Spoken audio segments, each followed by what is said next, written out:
Welcome to this video introducing minimum and living wages. In this video, we'll cover the following points: ensuring wages meet legal standards, understanding the importance of regular and accurate payment of wages, and the importance of proper documentation of wage payments. Let's begin by explaining what minimum wage means.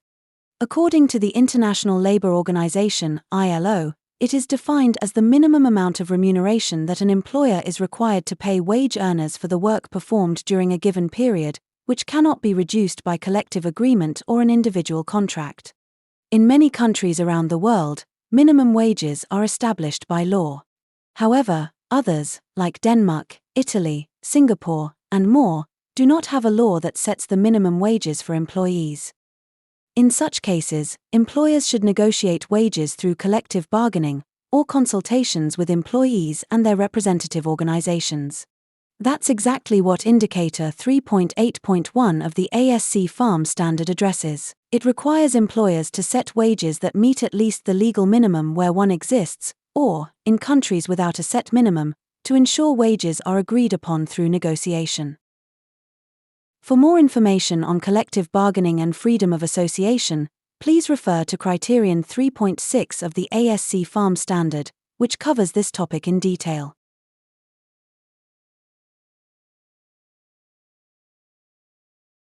Employees need to be paid in full and on time so they can cover their expenses and plan ahead.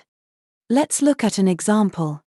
Imagine Antonio, waiting for his wage to cover his daughter Lena's medical bills. If his employer delays or only pays part of his wage that month, he may be unable to pay the bill in full or on time, and the consequences could be serious, such as delayed medical care for Lena or the accumulation of debt.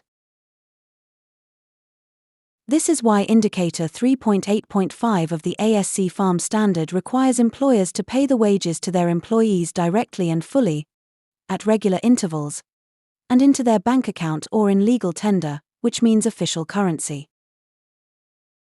Only legally required deductions, such as statutory pension contributions, taxes, or health insurance, may be applied.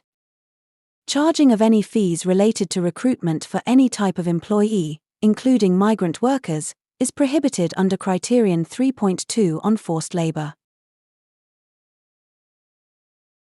It is also essential for all employees to understand what they are paid, so they can plan financially, and confirm that they are fairly compensated for their time. For this reason, Indicator 3.8.6 is all about transparency. Employers must clearly document wage payments and receipts, and ensure employees can easily understand and access them, whether as printed or electronic payslips. The employee should be able to access these documents before or on the day that they are paid.